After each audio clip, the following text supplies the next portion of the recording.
Thanks for being here. Subscribe to Cheating Stories Best, so you don't miss new stories. The wife earns money in an unacceptable way for the husband, and he decided to pull this. Today's story has a similar plot. Enjoy watching it. My name is Gary Price, and I was married to Gwen, who I consider the love of my life. We got married right after college, mainly because she was pregnant, and we were in love. I graduated with a degree in computer science and business studies, while Gwen majored in arts, party, and entertainment with a minor in finance. I have an IQ of 150 and a photographic memory. Gwen was mostly an airhead, but she could have a night like a train. Our first child, William, was followed a year later by Sarah, so Gwen became a stay-at-home mom while I went to work for the government as a systems analyst for the NSA.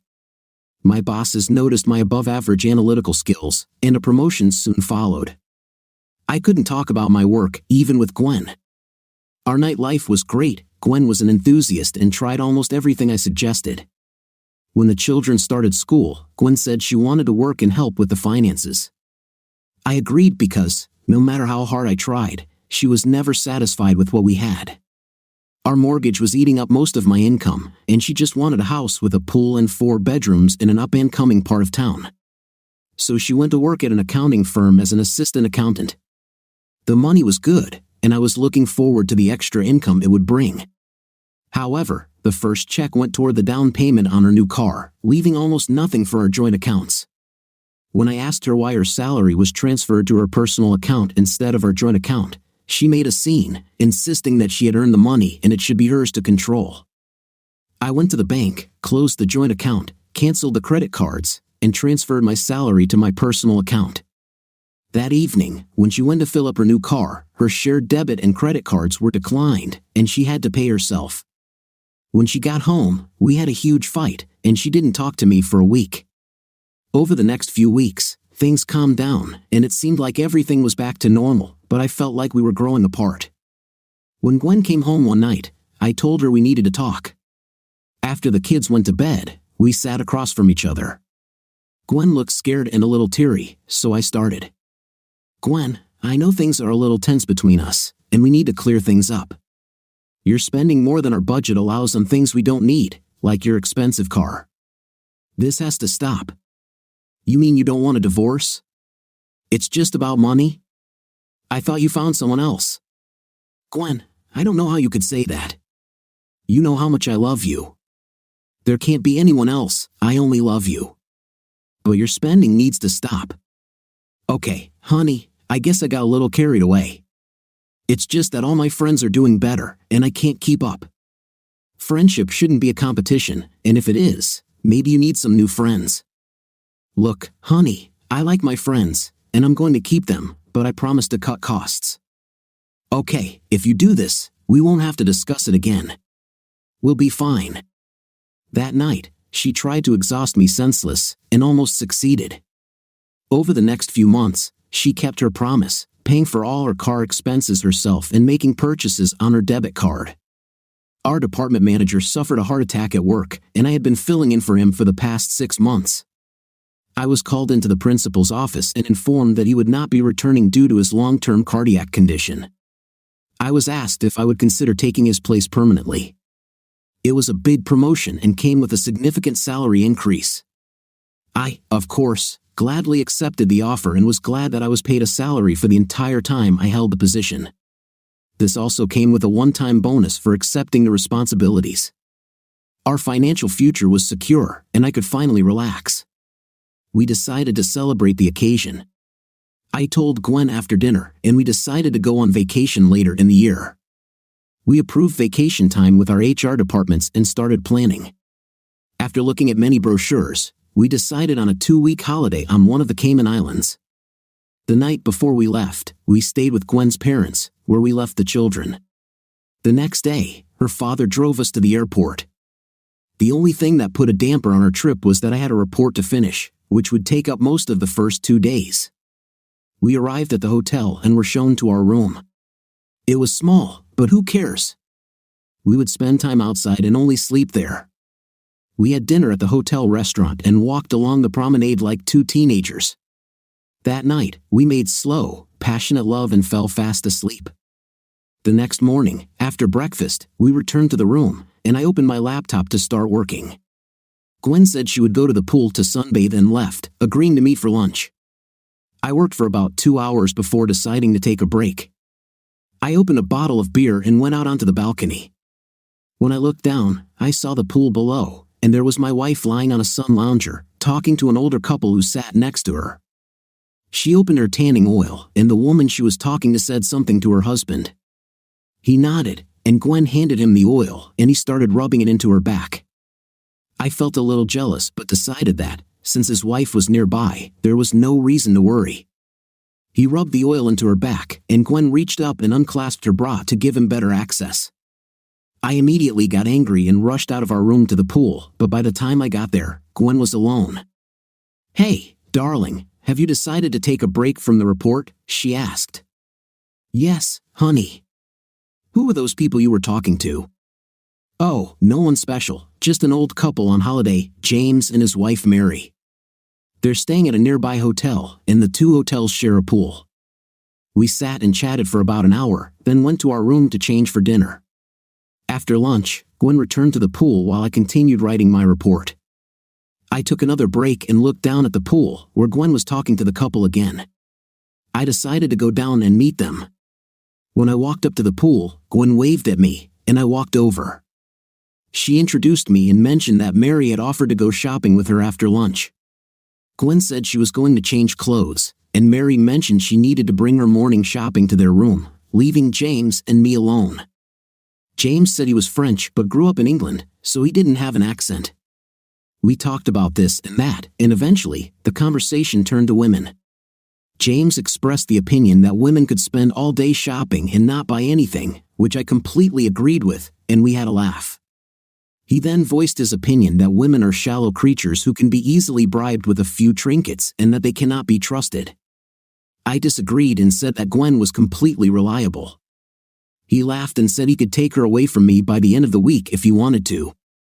I told him he could try, but I completely trusted my wife. She would never betray me. He just laughed and said I was naive. "Every woman has her price, especially American women," he said. "They are raised to think that men are here to serve them, and American men are conditioned to give in to their women, while men from other cultures see women as temporary pleasures and keep them subservient to men." I was about to argue when James looked at his watch and said he had to go. We shook hands, and he left. I was a little concerned about Gwen spending time with people who had such views on relationships, and I decided to warn her to stay away from them. I returned to our room to finish the report, but Gwen had already left. I went back to work, and 2 hours later, I was done. I called Gwen on her cell phone, but it went straight to voicemail, so I sent her a text message. "I finished the report early. Where are you?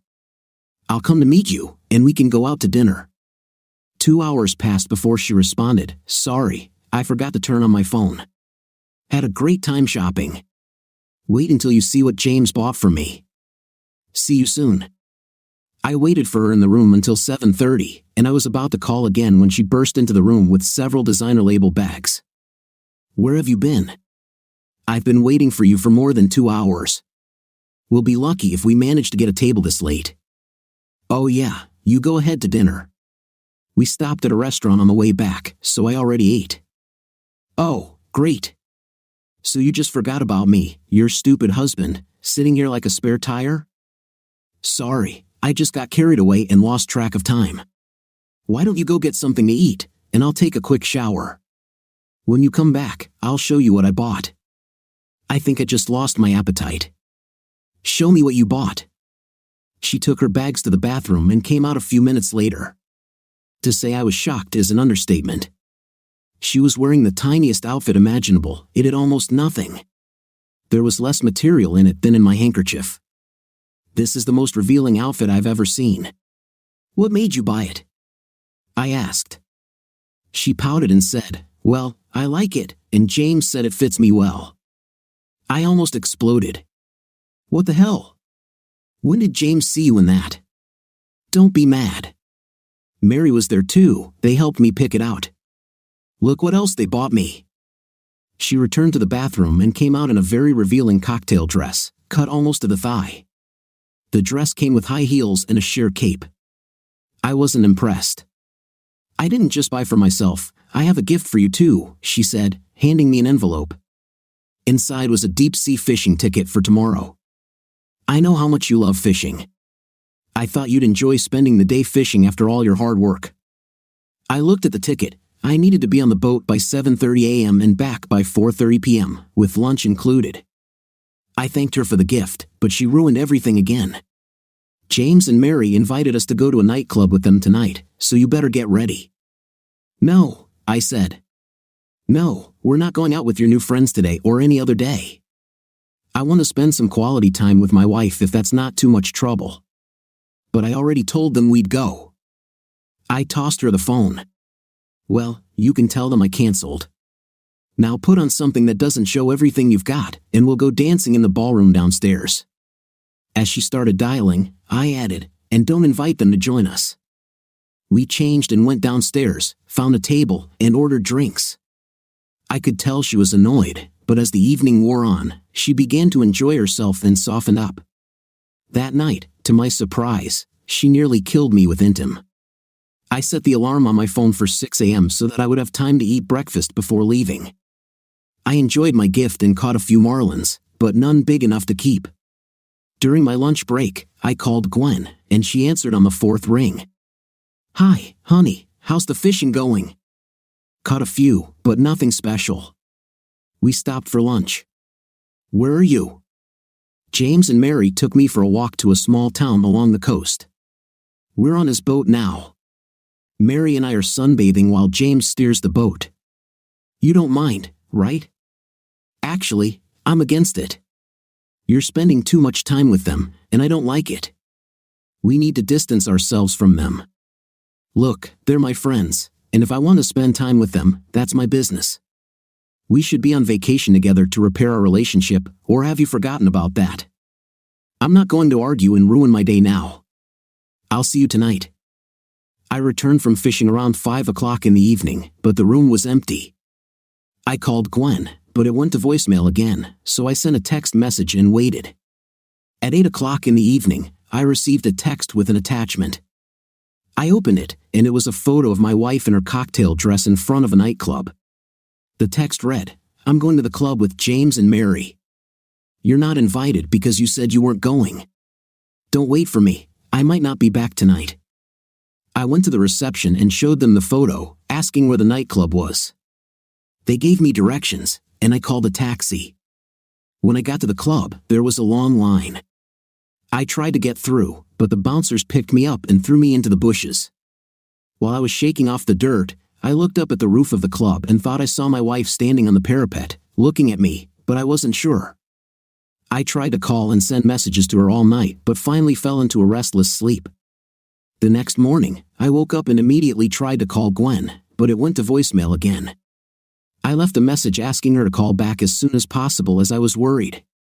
Then I sent her a text and waited. I went downstairs for lunch, but she never responded. I randomly looked into her closet and noticed several empty hangers, then opened several of her drawers, which were almost empty. When I looked at our luggage, I discovered that her roll-on suitcase was missing. I felt sick and ran to the bathroom. Why did she need to pack her things if she wasn't going to leave? Before I went to lunch, I received a text from Gwen. "Sorry you couldn't get into the club yesterday, but James bribed the security guard to keep you out. You would have just ruined my evening anyway. I'm sending this message from James' boat. We're going island hopping for a few weeks. Please don't try to find me. I need to do this. I'll be back in a few weeks, and we can continue as if nothing happened. Love you, Gwen." I was about to respond when another message arrived from James with an attachment. "I told you I could get her away from you. Now maybe you'll believe me." All it took was a few thousand, and she was back to her old self. In fact, it took a lot less time than I thought. Yesterday, we went to a jewelry store and bought her a $199,000 necklace and bracelet set. When you saw her standing on the parapet of the nightclub, I was behind her having an intimate with her. Now she's all mine. I'll give her back to you when I get tired of her, a little worn and used but still usable, unadorned of course. With a feeling of loss, I opened the attachment, and there was my wife having a night with James. Apparently, Mary was filming the video. Gwen was doing something with her phone, and the voiceover was explaining that Gwen was texting me while James was having her. I responded to Gwen's message with just 3 words, "No, we won't." I turned off the phone. I couldn't take it anymore. I lay down on the bed and cried myself to sleep. My marriage was over. The next day, I woke up and realized that it wasn't a bad dream. My life had just turned into a nightmare, and there was nothing I could do about it. During the flight, I called Gwen's parents, Ted and Amy, and asked them to meet me at the airport. When Ted asked why we were coming back early, I said I'd explain later. When we landed, I went through customs, collected my luggage, and walked out to the arrivals area, where I immediately saw Ted. He looked at me and then behind me, searching for Gwen. When he asked where she was, I said she wasn't coming. "What do you mean she won't come? Where is she? Is she okay? Let's go to the car." It's a long story. When we got to the car and loaded our luggage, Ted asked again, "Where's Gwen?" As we drove, I briefly told him that Gwen had left for another man. He didn't believe me, so I said I'd show him the proof when we got home.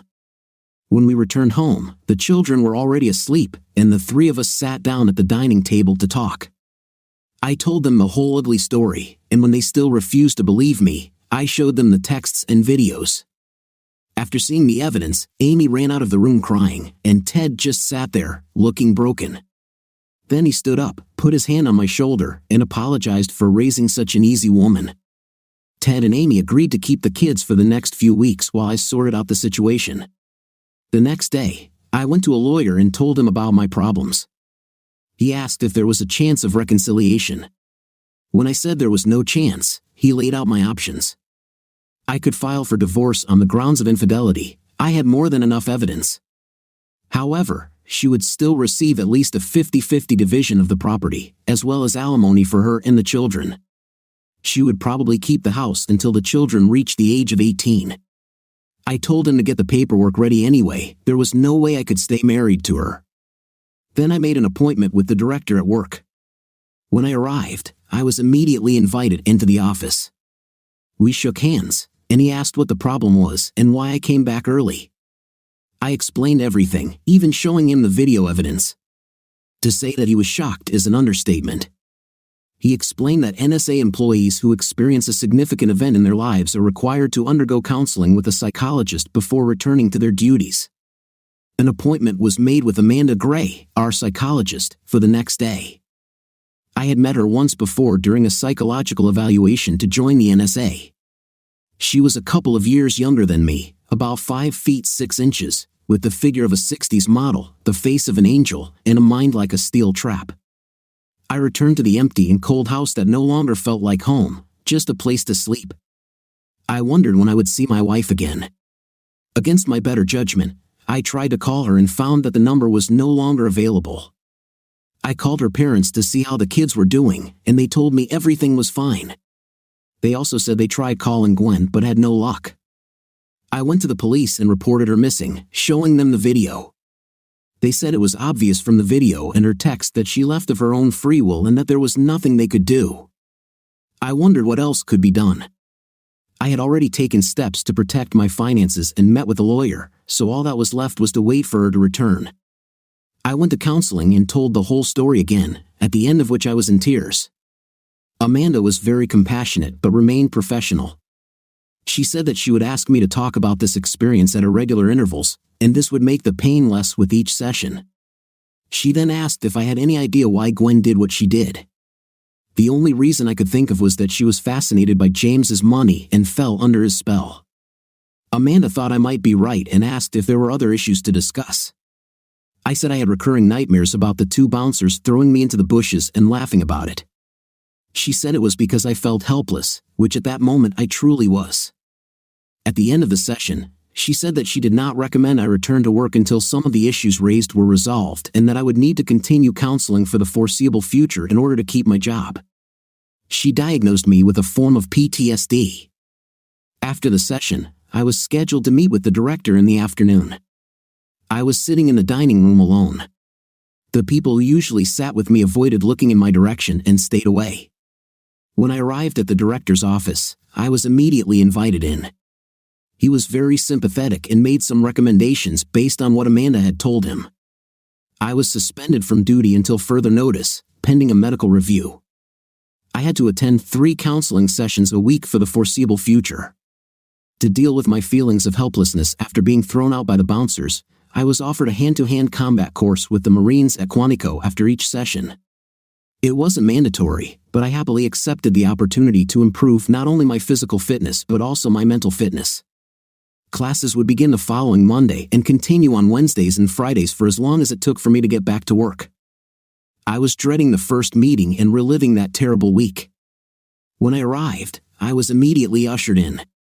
Amanda and I shook hands, and the session began. I was an emotional wreck again. At the end of the session, Amanda reassured me that I shouldn't be upset, as that was to be expected at such an early stage. I went to a local grocery store for lunch because I couldn't stand the pitying looks from my coworkers in the cafeteria. After lunch, I headed to Quantico for my first training session. I was to be briefed by a Marine sergeant named Mike Sanders. He looked me up and down and told me, in no uncertain terms, that I had a lot of work to do. He then began my physical training regimen, which consisted of strength training, running, swimming, and homework of 50 push-ups, 50 squats, and running 2 miles every day when I wasn't at Quantico. By the end of the day, I was exhausted and barely completed my prescribed workout. That night, I slept like a rock for the first time without nightmares. In the morning, I felt like crap. My whole body hurt, and it was painful just to walk. But I broke a sweat and tried to run 2 miles. I got to the park and had to sit for about 10 minutes to catch my breath. The pain eased up a bit until I stood up again. Oh crap, I couldn't run anymore that day, so I went home and took a long, hot bath. I was determined to get in shape and make Mike proud, so I joined a gym. The next day was a session day, and I limped into Amanda's office. When she asked what I had done to make me limp, and I explained, she couldn't contain her amusement and apologized profusely. I said it was okay and started laughing too. She said this was a great start to my recovery, and the session continued. After 2 months of counseling, I was able to talk about that terrible week without breaking down, and Amanda was impressed. Now, I looked forward to classes at Quantico and even the homework. I no longer had my dad belly, it was now an 8-pack. I had gained 20 pounds of muscle, and, if I do say so myself, I looked good. I even changed my appearance a little, buying more fashionable clothes and changing my haircut from short at the back and sides to a military-style cut, similar to the Marine Corps, but not as short. After 3 months, Amanda told me I could go back to work, but I would still have to see her once a week. I was a little disappointed by this news because I was attracted to her and wanted to take it further. I invited her to lunch, but she declined, saying that it would be unethical to have a relationship with her patient. However, she suggested I ask again when our sessions were over. I was delighted and couldn't wait for her to announce that I was cured. I still hadn't heard from Gwen and assumed I never would. She was clearly enjoying the social life she'd always dreamed of, but I found that I didn't care anymore. I consulted with my lawyer, who said there was no point in trying to divorce her since she was untraceable. He then explained that it was in my best interest to wait until she had been gone for a year and file for divorce on the grounds of desertion, which I did. After 4 months, Amanda said I would no longer need counseling and invited me to lunch. I was in 7th heaven. Once I resumed work, I realized that it was no longer feasible for the children to stay with their grandparents, so I hired a part-time nanny to take them to school, pick them up at the end of the day, and make them dinner. By this time, I would be home to help with homework and spend time with them. I would take them to my place on Saturday and to Gwen's parents for Sunday dinner. It became apparent that their mother's absence was affecting the children, and their grades began to decline. I went to the director, who, after I explained the situation, recommended counseling for the children. I agreed, and the principal organized it twice a week on the school grounds after hours. Amanda and I had been on a few dates, but we had never done anything more than kiss goodnight. I didn't want to ruin everything because I was starting to fall in love with her and didn't know if she felt the same until one evening when she invited me to her house to spend the night. I was in no hurry because Ted and Amy had taken the kids for the night, and tomorrow was Saturday. I visited Amanda's apartment for the first time and was impressed with how clean it was. I was browsing through her CD collection while she made us some hot chocolate. She came into the living room with 2 steaming mugs, and we sat down. "Harry, we've been dating for over a month, and you haven't even tried to get to second base. Are you still worried about your wife's desertion, or don't you find me attractive?" "No, it still hurts me when I think about what she did to me and the kids, but I don't miss her at all. As for finding you attractive, you are one of the most beautiful women I have ever met. I just didn't want you to think that you were just a reaction. So when are you going to take me to bed, or am I going to have to beg?" I walked over to her side of the table, picked her up, and carried her into the bedroom. She reached out and pulled my head down to kiss me passionately with her tongue. We stood in her bedroom, kissing like 2 teenagers for what seemed like an eternity but probably only lasted a few minutes. Then we made love. After we came to our senses, we took a shower, and I took her again, twice more. Then we went to bed and fell asleep almost immediately. The next morning, I woke up to the smell of cooking. I took a shower, got dressed, and went to the kitchen. Amanda was making bacon pancakes, one of my favorites. She looked at me a little shyly and said, "Breakfast is served, master." We both laughed, and I sat down. We talked about everything except what happened last night. She said that if I was going to stay the night again, we would have to go grocery shopping. I explained that I usually have lunch at Gwen's parents' on Sundays, so I would have to leave early on Sunday morning. We went shopping that day to replenish her supplies, had lunch at a cafe, and decided not to cook at home. Instead, we went to a nice seafood restaurant for lobster and salad. I then asked her to go dancing that evening, and she agreed. We spent a wonderful evening hugging each other and dancing. When we got back to her apartment, we went straight to bed, but instead of having wild intim like the night before, we made slow, passionate love. I realized that I was falling in love with her and told her. She replied that she felt the same, but we shouldn't rush. I left early the next morning, as I needed to change clothes and go to Gwen's parents' house. By the time I arrived at Gwen's parents' house, I had decided that I would tell them I was in a serious relationship. I hugged the kids, Amy, and even Ted. They asked what was wrong, and after the kids went back to playing, I explained about Amanda. I expected them to be disappointed, but instead, they hugged me again.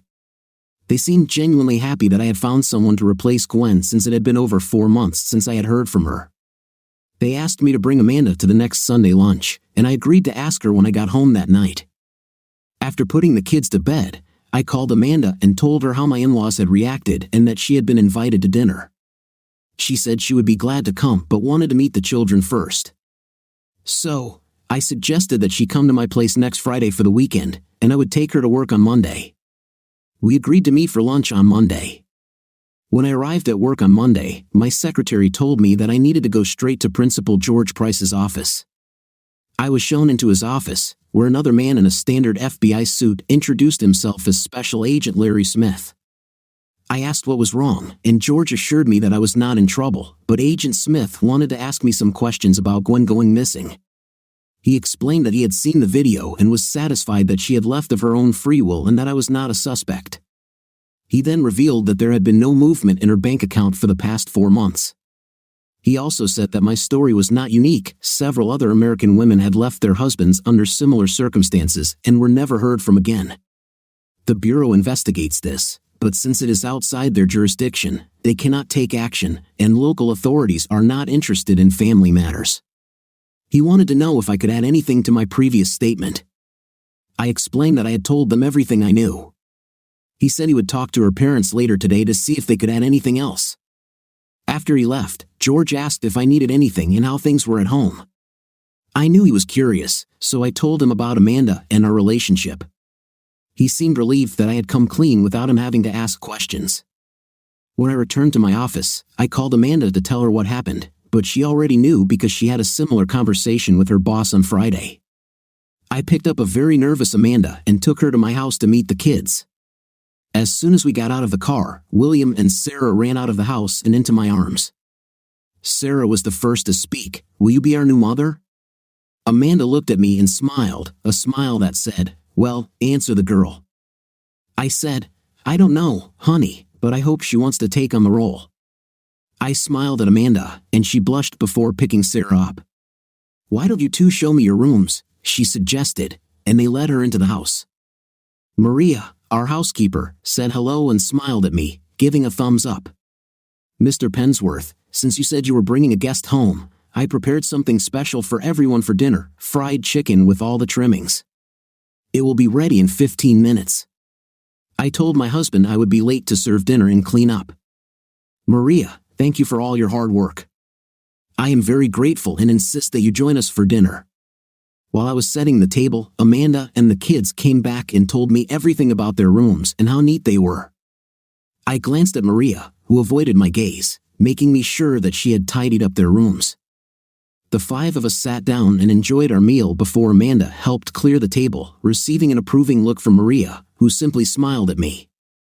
After Maria went home, Amanda sat and played with the children until they went to bed. To my pleasant surprise, the children insisted that she put them to bed and read them a bedtime story. That had always been my job, even Gwen wasn't allowed to do it. Everything was going better than I had hoped. When Amanda came downstairs, I was making coffee. I poured her a cup and said, "Well, that went better than I expected. Your children are absolutely adorable and so well adjusted to their circumstances. I am in awe," she said. "I took a lesson from you and sent them to a counselor. It seems to be paying off. Well done. I have to say, I'm impressed." She kissed me on the cheek and hugged me. We sat in silence for several minutes, and I could see she was thinking about something. "Harry, were you serious when you said you wanted me to be their mother?" "Yes, but only if you want the role. The salary isn't great, but there are benefits." "What do you say? Is this your idea of a proposal?" Yeah, I think so. Am I rushing things too much?" "Yes and no." "No, you're not rushing too much, and yes, I agree." She jumped into my arms, and we kissed passionately. There was no intimate that night because the kids wouldn't understand, and I didn't want to open that Pandora's box.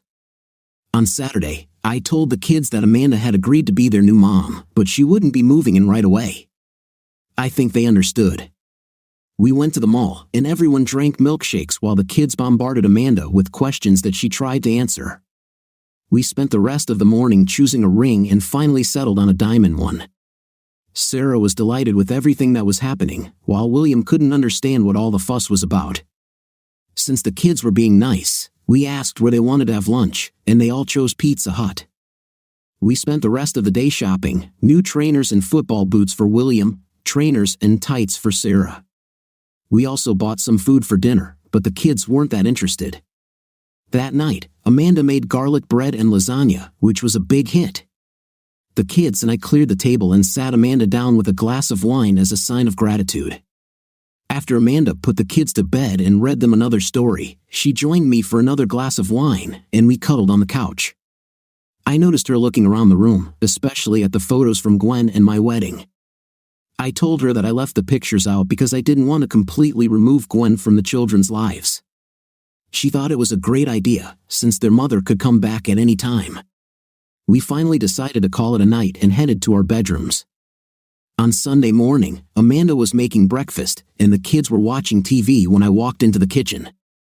I walked up to Amanda, hugged her, and kissed the back of her head. She shuddered and leaned back, saying, "If the kids weren't here, you'd pay for that." I noticed she looked a little nervous and asked why. "We're going to see your in-laws after breakfast, and it will be the first time they've met their daughter's replacement." I have to admit, I didn't think about it that way. Now I'm nervous too. But knowing them, I'm sure everything will be fine. After breakfast, we all got into my car and drove to Gwen's parents' house. As soon as we arrived, Ted and Amy came out to meet us. I introduced Amanda to them, and we all went inside. Amy raised Amanda's hand and asked, "When did this happen?" I felt myself blush and answered, "Yesterday." "Is there a problem?" Amy looked at Ted and said, "If she treats you better than Gwen, there won't be a problem. But if she hurts you, she'll have to deal with us." Amanda threw herself into Amy's arms and began to cry. "Don't worry, I could never hurt Harry. I love him too much, and thank you for treating me so well. I didn't know how this meeting would go." Ted walked up to Amanda, hugged her, and said, "Welcome to the family. We consider Harry our son, and now we have a daughter." The day ended with Amanda and I laying the children, who were fast asleep in their chairs, down to bed and happily waving goodbye to their grandparents. We slept in different beds again for the sake of the children. In the morning, we got up early to go to work, and while we were getting ready, Maria was preparing breakfast. We said goodbye to the children and left. I dropped Amanda off at her apartment so she could pick up her car and drove to work. We met every day for lunch and sometimes went back to her apartment for a quickie. Ted and Amy would take the kids on Friday nights so we could go dancing and then head back to her apartment for a night of passion. Saturdays were spent picking up the kids and spending the day together, and Sundays were reserved for visiting Gwen's parents. After Gwen had been gone for a year, I divorced her for abandonment and received full custody of the children. Amanda and I have set a wedding date for next spring. Amanda and Amy got busy with all the preparations and planning for the wedding. Ted told me not to interfere and just let them handle it. My parents died when I was young, and I was raised by an aunt who passed away shortly after I married Gwen, so I had no relatives to invite, just a few friends. Amanda had an older sister she hadn't spoken to in 10 years, and who hadn't responded to our invitation, so she probably wouldn't come either. We invited most of the people who had been at my wedding to Gwen since Amy and Ted insisted, saying that we were now family. I thought Ted would cry when Amanda asked him to walk her down the aisle, and Amy actually did cry when she was asked to be a witness. I asked William to be my best man, and Ted explained his responsibilities to him. Sarah was a bridesmaid and helped pick out the dress. Almost exactly 2 years after Ted walked Amanda down the aisle and gave her to me, there wasn't a dry eye in the church. The reception was luxurious, but, with only 25 guests, not too expensive. We honeymooned in the Bahamas, 14 days of sun, sea, sand, and intim. Lots and lots of night. We returned home tanned and satisfied, ready for married life. Gwen was just a bad memory. 6 months later, Amanda said those terrible words, "Honey, we need to talk." I sat with her, my heart racing, trying not to cry. "What do you want to talk about?" I thought we were happy. I saw the worry on Amanda's face, and she ran into my arms. "Oh dear, I'm sorry if I said it wrong. There's nothing wrong, and we are really happy. I love you more than I can say. We need to talk because I'm pregnant, and we're having twins. We need a bigger house." I almost passed out with relief and pulled her towards me for a long kiss. I was so happy. We started looking right away. We only had 7 months to find our dream home. With our combined income and 50% of the value of our existing home, we had enough funds to buy a nice 5-room house with a granny annex and a swimming pool, not far from where we lived. It was a bit of a troubled house, as it had belonged to a substance dealer and was ransacked by the FBI for his stash of money. We moved in 2 weeks before Amanda gave birth to Jason Edward Price and Wendy Amelia Price. We named our children after Gwen's parents. Of course, they were delighted. Amanda decided she wanted to be a stay-at-home mom, at least until the kids went to school. We kept Maria on to help with the workload. For the next 3 years, everything was as good as it could be, or so I thought. One morning, I arrived at work and was asked to go straight to the director's office. I was led inside, and standing next to the director was a man in what could only be described as a standard FBI suit. He was introduced as Special Agent Frank Grimes. We shook hands, and he asked me to sit down. Once seated, George poured us coffee, and when we were all settled, Frank began. "Harry, may I call you Harry?" "Sure, if I can call you Frank."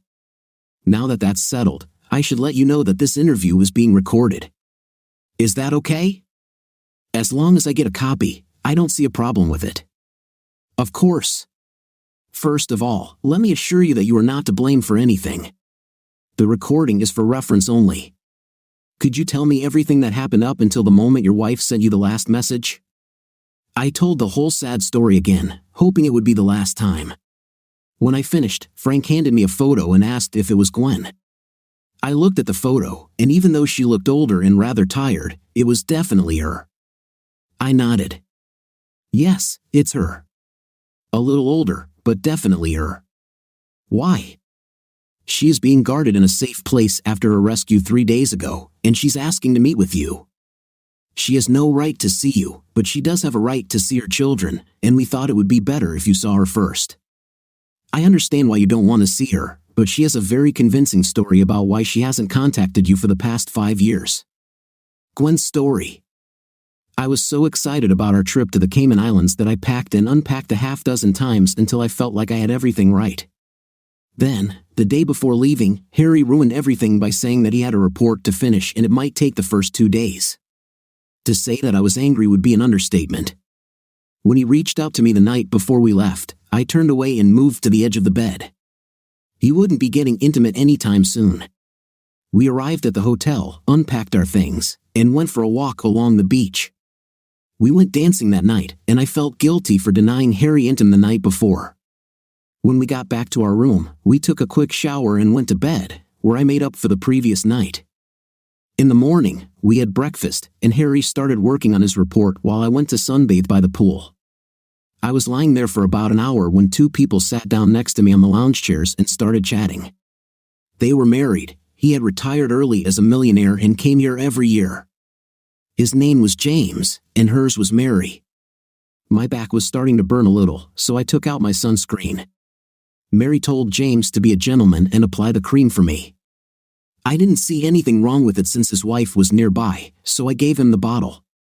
While he was rubbing the cream in, Mary asked if I had been shopping.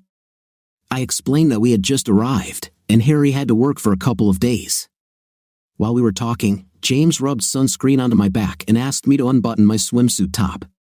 I did it without thinking and continued talking to Mary. As James rubbed the cream into my back, I felt his fingers slide down my sides and touch the sides of my breasts. Instead of feeling offended, I felt a little excited and said nothing. He finished applying the cream and stood up. Mary mentioned that she needed to go back to their apartment to get her hat and asked if I would like to change and go shopping with her for the rest of the morning. I agreed, and we planned to meet at the hotel entrance in 45 minutes.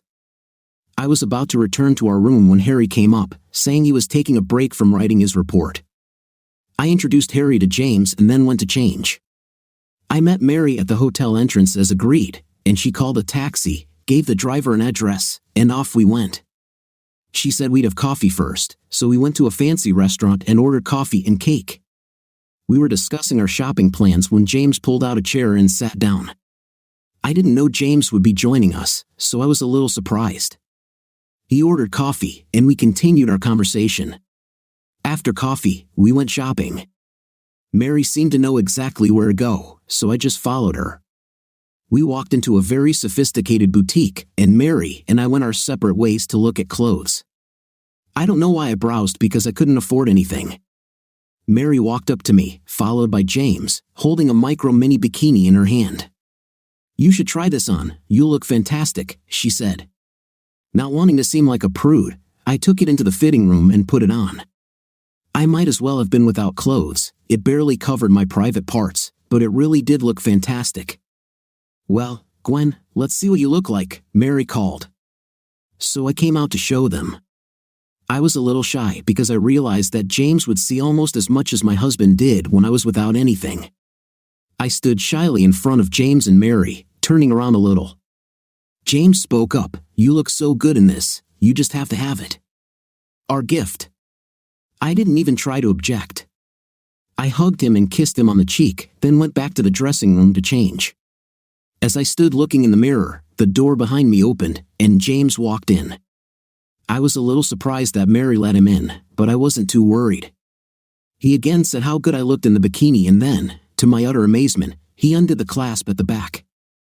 I raised my hand to stop my top from falling and looked at him in the mirror. I stood there wondering if I had imagined it, but I still felt a little excited. I quickly changed my clothes and left the fitting room.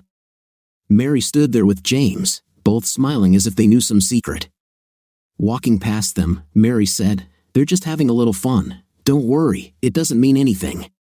We had lunch and continued shopping. I have to admit, I never thought about Harry the entire time I was with them.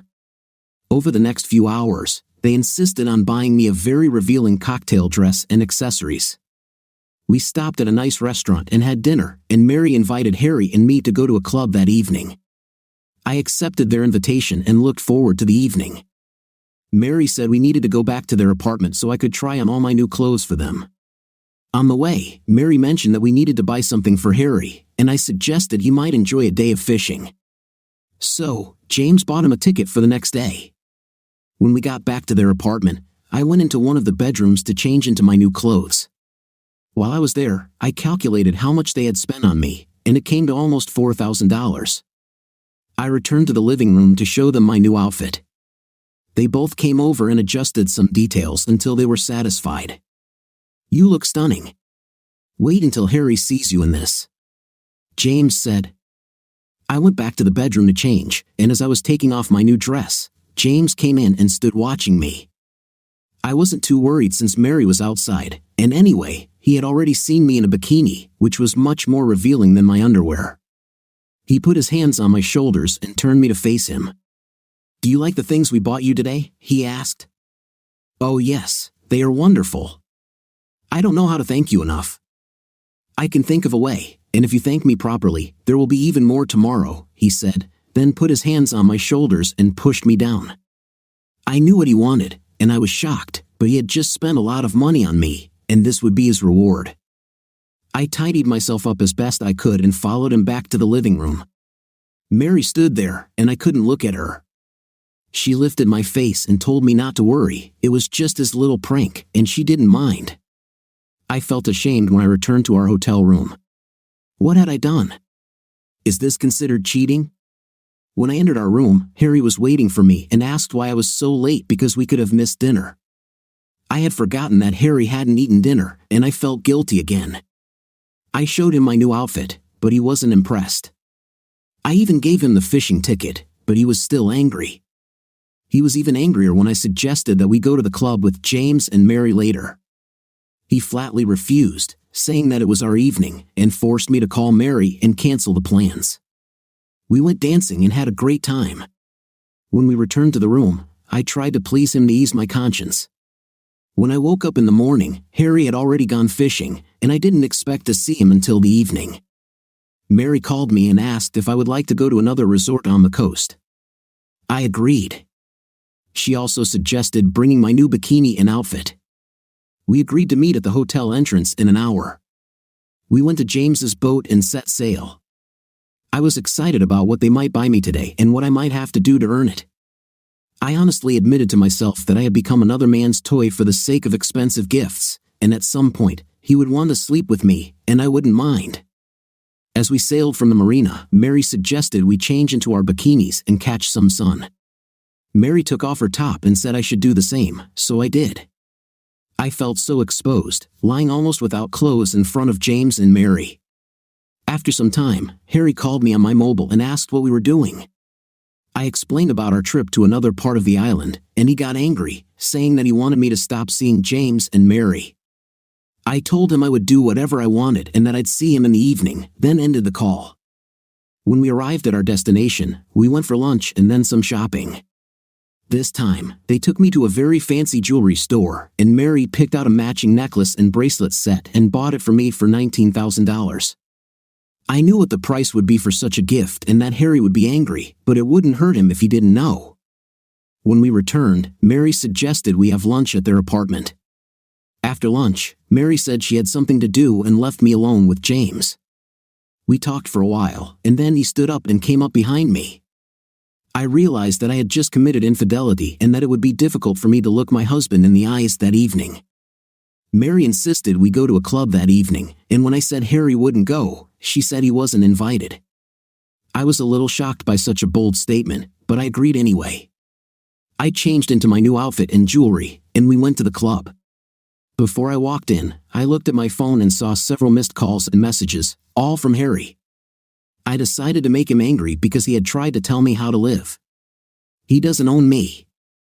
I stood in front of the club, took a selfie with the club in the background, showing off my new wealth, and added a message, "I'm going to the club with James and Mary. You weren't invited because you said you wouldn't come. Don't wait up for me, maybe I won't come back tonight. Here you go, you arrogant idiot." We entered the club without waiting in line, as James was a regular.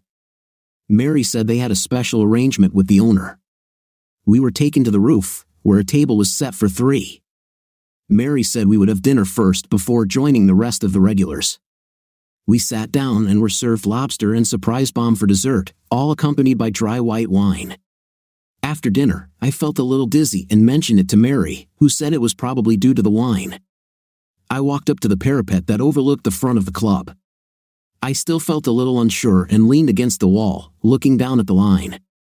As I looked down, I felt two hands holding my hips and then sliding up to my chest. I felt myself losing my balance and began to suspect that someone had put something in my drink because I couldn't concentrate. It seemed to me that I was looking at myself from the outside. As I tried to focus, I saw Harry trying to enter the club and causing quite a commotion there. Harry was thrown into the bushes and was trying to clean himself up. Then he looked straight at me and waved. I just ignored him and continued to have a night. Mary came up to me and began to caress my breasts. This was new to me and so depraved. As I stood there, coming to my senses, James came up and stood next to me. I turned around to see who was having an intimate with me now, and it was the owner of the club. For the first time in 3 days, I felt shame and disgust at what I had done, and I began to cry. I was taken from the parapet back to the table. Someone thrust a glass of something into my hand, and I quickly drank it. The next thing I remember was lying in the cabin on James's boat as we were moving. I walked up to the back deck, and the sun hit my eyes. We were at sea. I asked where we were going and was told that we would be island hopping for a week or more. I said I needed to go back to the hotel to talk to Harry. Mary said that I should send him a message saying that I would be away for a week or more and that I would call him later, as we agreed last night. I said that I didn't remember agreeing to anything like that. Mary then showed me a video of the club owner with me and said that if I didn't agree to accompany them, she would send it to Harry. So, I gave in. She then told me to send Harry the text she had written and gave me his number. James and Mary laughed, but I didn't find it funny. I just hoped I could save my marriage. When I got home, I went down to my cabin and noticed that my suitcase was standing by the bed. It turned out that when Mary went out to run errands while James had me, she took my key from the door and came into our room to pack my suitcase, bringing it on board. Over the next 2 weeks, we traveled around the islands, but not in the way I had imagined, and I didn't know where we were at each port. I was locked in a cabin while they went ashore and was only released after sailing between stops. James had a night with me whenever he wanted. I was no longer considered a friend but rather an intimate slave. I won't pretend that I didn't enjoy the night. I did, but I think it was because they put something in my drinks. One morning, I was called to the deck and Mary pointed to a plane approaching our position. It was a seaplane and it landed 200 yards away. James lowered the lifeboat and swam to the plane. The man got into the lifeboat and they returned. When they got on board, James introduced him as Raphael, no last name, and said I should call him Raph. Mary got the drinks ready, and we sat in the stern, watching James and Raph talk. About half an hour later, they came to us. James looked happy, and Raph looked at me like a dog looks at a piece of meat, which made me nervous. Mary told Raph he could take me and use their bedroom. I was too shocked to protest when Raph took my hand and led me. When we entered the bedroom, he ordered me to undress. When I refused, he hit me in the face and I fell to the floor. He picked me up and ordered me to take off my clothes again, and I obeyed. Then he told me, "Now you belong to me. I paid James $200,000 for you, and you will quickly earn that money back. Now pretend you're making love to me like your life depends on it, because it does. If you satisfy me, you will live. If not, you will go swimming, and there are many sharks in these waters. Now earn your keep." I agreed. Raph lifted me onto the deck and said to James, "This one is pretty good and will get even better after some training. Now take us to the plane. The money has been transferred to your account, so go and bring us more like her." As I was boarding the boat, Mary stopped me to tell me that all my belongings were in the suitcase except for the jewelry, which they were using for their next greedy housewife. We took off and flew away from their boat. We stopped twice to refuel but remained on the plane, and we also changed pilots twice. I had no idea where we were flying and slept a lot again. I think substances were used. We eventually landed at a private airfield and were greeted by two men driving identical SUVs. The luggage was loaded into one, and Raph and I got into the second. We drove about an hour to a small marina where we boarded a fairly large yacht and set sail. After about 2 hours, we arrived at a small island and moored at a pier patrolled by armed guards. We were transferred to 2 jeeps. As we drove along the only road on the island, which was flanked by jungle on both sides, I saw a building. At first, I thought it was just a villa, but it soon became clear that it was more like a small hotel with a helipad. There were armed guards walking around, and at the gate we passed through, we stopped in front of the main building and got out. Raph told the servant to take our things to our rooms, and we went inside. We walked down a short hallway into a large atrium surrounded by curtained areas behind which I assumed were huge beds. A tall, attractive woman walked up to us and kissed Raph on the cheek. I take it this is the new girl. Her name is Gwen, and she is quite skilled. Take her to her room and explain the duties and rules. She told me to follow her, and we walked up a spiral staircase to a landing overlooking the atrium below, then down a short hallway to a room marked Celeste. This is your room, and this is your new name. I advise you to forget your past and accept your new future, so you will be much happier. She led me to a room in which, as I noticed, there was no lock on the door. The room looked like an expensive hotel suite, with its own shower and bath area, a balcony overlooking the sea, a wardrobe, and a jacuzzi for 4. My suitcase was on the bed, which was huge and could fit at least 6 people. My name is Rhonda. You can call me either madam or mistress. You can't talk to men unless they speak first, and you must call them sir. The only men you can talk to are the servants, they are dressed in white. You can also talk to your mentors, who are all women and have name tags on their left chests. You must call them ma'am. Do you understand? Yes, madam. Well done. You are not as stupid as you seem. You need to understand that you are no longer Mrs. F. You lost that right when you had a night with James. You sold your husband, children, and marriage for less than $4,000. So essentially, you're just a bottom. You didn't deserve what you had, and now you've lost it all for a few dollars and a hookup. Your husband is better off without you, so just forget him and your kids. They will probably be raised better by your husband's next wife than by their cheating mother. Your duties are simple. You will sleep with whomever we tell you to, and you will make sure they are satisfied. Any complaints, and you will be punished, depending on the complaint made by either the client or one of the mentors. Complaints range from a simple spanking to, in extreme cases such as attempting to escape, being thrown off the cliff behind your balcony. Do as you are told and your stay here will not be unpleasant. You are here to entertain our clients and satisfy them intimacy. Some will want to hurt you, and you won't complain since they paid extra for it. Some will want you to hurt them or humiliate them. We will teach you how to deal with it. Just know that you are no longer a housewife. You are now an elite corrupt woman. My first party was this weekend, and I was anxiously awaiting it. There were 15 of us to entertain 8 men and 2 women, all from a crime syndicate in Europe. We would dance with them while they pawed and grabbed us, and at some point, we would be taken to one of the alcoves.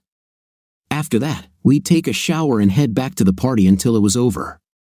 We would then take a partner or 2 back to our rooms for the night. I think we averaged 3 parties a month and single clients 2 to 3 times a week.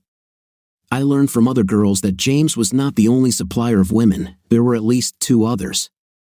The 3 girls I spoke to were set up by Mary and James, each captured in the same way as me. All 3 were lured by gifts of clothing and jewelry and enticed away from their husbands on vacation. I had been in this house of debauchery for almost 5 years, and this weekend was going to be one of the cartel parties. At the last 2 meetings, a particularly nasty cartel bar boss, Sanchez, asked me to be his only companion for the entire weekend. The last time I entertained him, he gave me 2 gifts. One was 2 broken ribs, and I spent a week in the infirmary, and the second was antibiotic treatment. Rhonda informed me that he asked for me again, and I had to satisfy him in every way. The first night, he shared me with one of the other girls, and it wasn't too bad, but the next morning, Rhonda informed me that I had to pack all my things because he bought me for $200,000 and I had to leave the next morning. I thought about throwing myself off the balcony, but I was too cowardly. I told one of the girls, who had become my friend, what was going to happen, and she burst into tears. I asked why she was crying, and she said that Sanchez bought other girls but only kept them for a few months.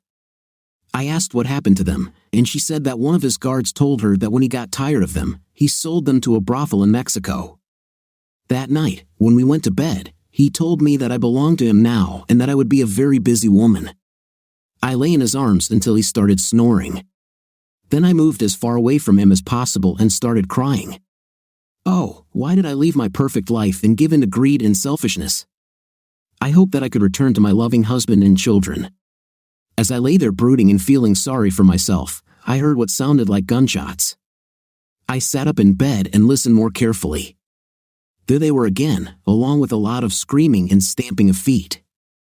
Sanchez jumped out of bed and ran to his clothes, looking for his gun. At that moment, the door swung open and two figures dressed in black entered the room. One of them inserted a needle into Sanchez's arm and pushed him to the floor, tying his hands and feet. The second figure shouted clear and put a red sticker on the door. Then they came up to me, tied my hands, and told me to stay put. I sat there scared. Then a man came in and asked me who I was. I briefly explained, and he left. Later, a woman in uniform came to me, took off my ties, and told me to get dressed. She then took me downstairs where the other girls were standing. Rhonda was also standing with the girls, so I walked up to her and punched her in the face.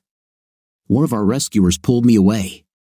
She doesn't belong to us, she's one of our invaders, the woman said.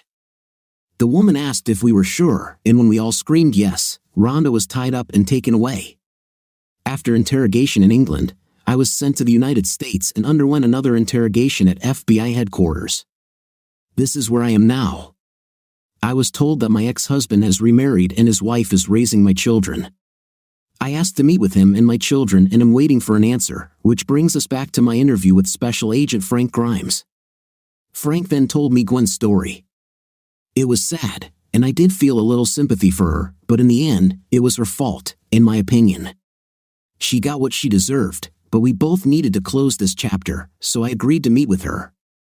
Okay, I'll meet her, but I don't think it will change anything. As for meeting the children, we'll see. I was led into an empty office where Gwen was waiting. I could see she was nervous, so I started talking. Hi, Gwen, how are you? Hi, Harry. Long time no see. You look good. Changed your hairstyle, it suits you very well. As for me, it's been better. Has Frank told you anything about the last 5 years of my life? Yeah, bad luck. But you brought this on yourself. So what are you going to do now? I don't know yet. I don't have money or housing. I was temporarily accommodated in a hotel. I'll probably have to ask my parents to shelter me. Your mom won't mind, but I'm not sure about your dad. He was really mad at you for what you did. I understand him. When I think about what I did, I can't believe it. I'm so ashamed. I even thought about committing suicide, but I couldn't find the courage. I know you'll never forgive me, and I'm not asking for it, but for the sake of the kids, can we at least be friends? Let's not rush.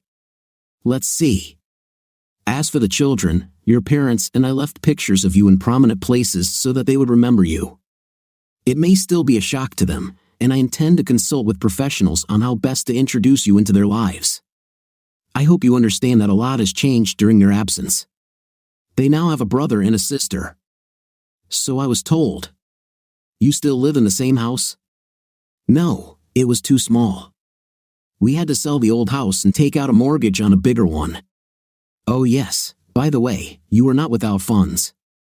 I gave your father half of the capital so that he could save it for you in case you returned. You have always been a good person. I don't know what made me treat you so badly. I just want to make it up to you and the children. I know we had some hard times, but if you would just be patient, things would get better. I've been promoted twice in the last 5 years, and I'm now deputy director of the NSA with a 6-figure salary. Anyway, I have things to do. I'll talk to your parents this evening and give them the latest news. I'll let Frank know how it goes, and you can move on. Is there anything else you wanted to say? Is that all? We've been married for 6 years, and that's it? I made one small mistake for which I paid dearly, and you just threw everything away. You're a creep. I deserve better than this crap. You owe me. Okay, I was hoping we could be civil, but let's look at it from my point of view. We go on vacation to try to repair our failing marriage, and 2 days later you abandon me, the kids, and our marriage. You leave with a couple of perverts and say you'll be back in a few weeks. You ruined our marriage the first time you pleasured him on the second day. How did I know about this? He sent me details and a video of you having an intimate with him and his wife. So don't talk to me about high moral principles when your own house is full of crap. You behaved like a corrupt woman, and you turned out to be one. You deserve it. Look at my lips, I don't owe you anything. You're just a lying cheat, and I'm glad you're no longer in my life. With those words, I left her in tears. I couldn't do much work that day, so I left early, which was a very rare occurrence. I called Amanda and told her I'd be home early. She immediately realized that something was wrong and asked what happened. I told her there was nothing to worry about and that I would tell her everything when the children went to bed. After dinner, when the children went to bed, we sat down and I told her everything. She sat for a while, thinking. You need to talk to Ted and Amy and figure out how to arrange a meeting with the kids. I know, but I really don't want her to have anything to do with the children. I'm afraid she'll be a bad example. She won't even admit that she was at fault and thinks she can just come back into our lives as if nothing happened. Why couldn't she have done the honorable thing and just died, doing us all a favor? I know you don't think so. You're just mad at her for coming back. From what you've told me, she's been through some very difficult times over the past 5 years and needs counseling, just like you. Now go to Ted and Amy and tell them everything.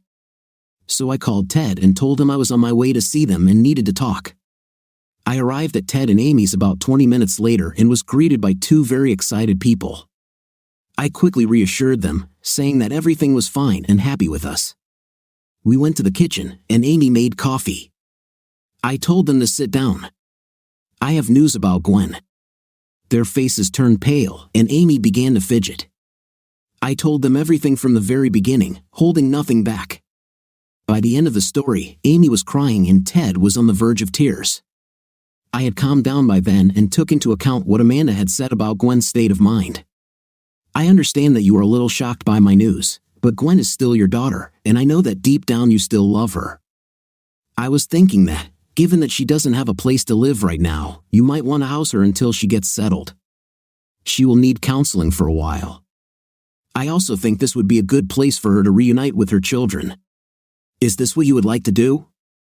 Surprisingly, Ted spoke first. Harry, you are such a good person, still thinking about others and their needs.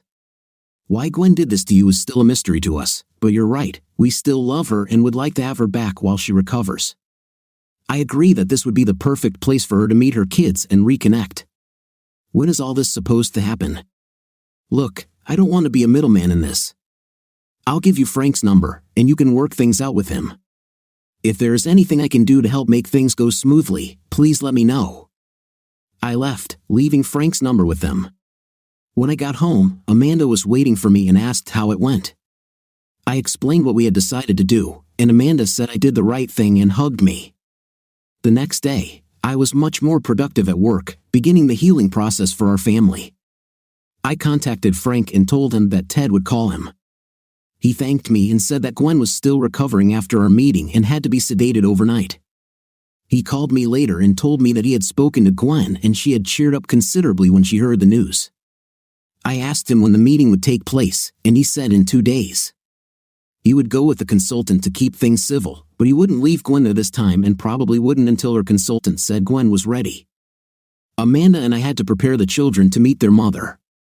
The next day, we sat down with William and Sarah. They were now 11 and 10 years old, respectively, so they could understand the concept of reconciliation. We talked for a long time, explaining that their mother had made a mistake 5 years ago and couldn't come home, but that she still loved them and missed them terribly. Now she is back but unwell, and as soon as she gets better, she wants to see them. They didn't seem particularly excited about meeting their mom but agreed to it. On Amanda's recommendation, Frank called me to let me know how the meeting with Gwen's parents went. He said that after the initial hesitation, there were a lot of tears and hugs. Gwen begged for forgiveness, and everyone left with good intentions. The counselor said the meeting went better than expected and was a huge step forward, but she wanted at least 2 more meetings before involving the children. After 3 meetings, Gwen returned to her old room in her parents' house. A month later, the counselor said it was time for Gwen to meet the children. Amanda and I were afraid of this meeting since only the children and I were invited. The children wanted Amanda to be with them, too. When Gwen's counselor found out about this, she asked Gwen if this would be acceptable, as the children were attached to Amanda as a surrogate mother. Gwen reluctantly agreed, and the meeting was set for the following Sunday, when Amy would prepare a full meal. Sunday morning, we all piled into Amanda's minivan and hit the road. The kids were quieter than usual, and the drive was tense. We left Jason and Wendy with a neighbor who looked after them while we were away. When we arrived, Sarah started crying, saying she wanted to go home. It took Amanda a few minutes to calm her down. Ted stood at the open door and let us inside, telling us that Gwen and Amy were waiting for us in the living room. When we entered, the children immediately ran to Amy for hugs. I noticed that Amy and Gwen were crying. Amy spoke first. "Children, this is your mother. She was away for a long time and missed you very much. Go say hi to her." The children hid behind Amanda, only peeking out from behind her until Amanda spoke to them. "We talked about this. There is no need to be afraid. Go and say hi. She won't bite." Amanda took the children's hands and walked with them to Gwen. She let go of their hands and offered hers to Gwen, who shook it and smiled. "Thank you, Amanda." Then Amanda walked over to me and stood next to me, watching like a lioness watching her cubs. William moved first. He shook Gwen's hand and said, "Hi. I knew who you were when we walked in. Your picture is in our house, but then you look younger. I think I remember you from childhood."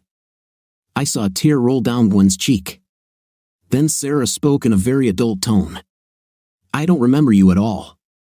I saw pictures of you at home and here, and Dad says you love us. So why did you go and break my dad's heart? He was sick for a long time, and only his mother could cure him. Where have you been?"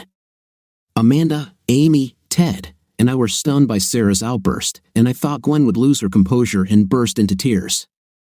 But her counselor had prepared her for this possibility. Gwen wiped her eyes and replied, "Sorry, I wasn't there for you and your dad. I made a terrible mistake, and I couldn't fix it. I paid for this mistake 1,000 times and missed you every day. Now I'm back. I hope that you, William, and everyone else can forgive me. I will try to make amends in any way possible if you give me a chance." The day passed with William beginning to warm up to Gwen. Even Sarah seemed less hostile but did not stray far from Amanda. After lunch, Gwen sat on the couch and invited the children to sit with her. They both looked to Amanda for permission before sitting down on either side of her. They talked for most of the day, with Gwen wanting to know everything about their school and interests. As they described their rooms, Gwen looked at us and said she'd like to see them one day. I wasn't ready for it, but Amanda thought it was a great idea and said so. By the time we left, Gwen and the kids were getting along like a house on fire. After picking up Jason and Wendy, we returned home and put the kids to bed. Now that you've met Gwen, what do you think?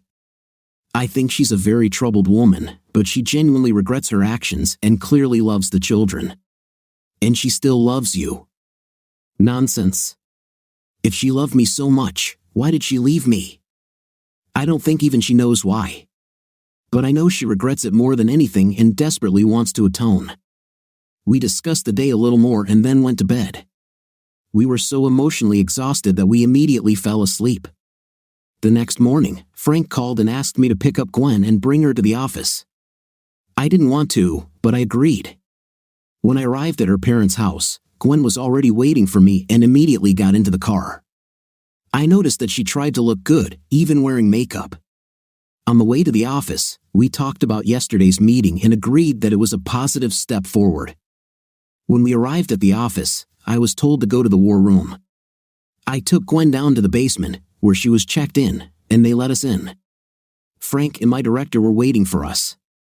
The director asked Gwen to sign a non-disclosure form and explained, "I invited you both here today because Amanda and Gwen's counselor think you both need to close this chapter after everything you've been through.